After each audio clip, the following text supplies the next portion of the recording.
Vê se há em mim algum pecado e guia-me pelo caminho eterno. O trabalho dos bons produz vida, mas o resultado do pecado é somente mais pecado. Mas Deus nos mostrou o quanto nos ama, e Cristo morreu por nós quando ainda vivíamos no pecado. Ó Senhor, confessamos o nosso pecado e o pecado dos nossos antepassados, de fato, pecamos contra Ti. Então esses desejos fazem com que o pecado nasça, e o pecado, quando já está maduro, produz a morte. Pois a lei do Espírito de Deus, que nos trouxe vida por estarmos unidos com Cristo Jesus, livrou você da lei do pecado e da morte. Pois o salário do pecado é a morte, mas o presente gratuito de Deus é a vida eterna, que temos em união com Cristo Jesus, o nosso Senhor. Então será que o que é bom me levou à morte? É claro que não, foi o pecado que fez isso, pois o pecado, usando o que é bom, me trouxe à morte para que ficasse bem claro aquilo que o pecado realmente é, e assim, por meio do mandamento, o pecado se mostrou mais terrível ainda. Feliz aquele que o Senhor não acusa de cometer pecado. Pois quem morre fica livre do poder do pecado. Vocês não lembram do pecado cometido em Peor, quando o Senhor castigou o seu povo? Nós ainda estamos sofrendo por causa disso. Será que aquele pecado não bastava?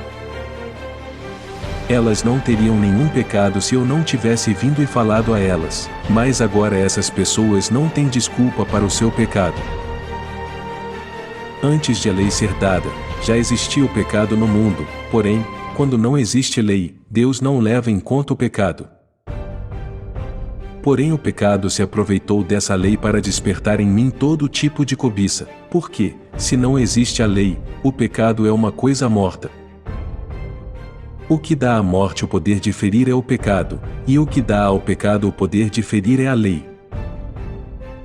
Em Cristo não havia pecado, mas Deus colocou sobre Cristo a culpa dos nossos pecados para que nós, em união com Ele, vivamos de acordo com a vontade de Deus. Assim nós temos essa grande multidão de testemunhas ao nosso redor, portanto, deixemos de lado tudo o que nos atrapalha e o pecado que se agarra firmemente em nós e continuemos a correr, sem desanimar, a corrida marcada para nós. Portanto, quando alguém for culpado de qualquer uma dessas coisas, deverá confessar o seu pecado. E diga ao povo: quem amaldiçoar o seu Deus pagará por esse pecado. Então Saul disse aos oficiais: venham aqui e descubram que pecado foi cometido hoje. Esse seu pecado trouxe desgraça e destruição total para a sua família. Tu foste justo em nos castigar, tu tens sido fiel, mesmo quando temos pecado. Deus faz com que escutem os seus avisos e manda que abandonem o pecado.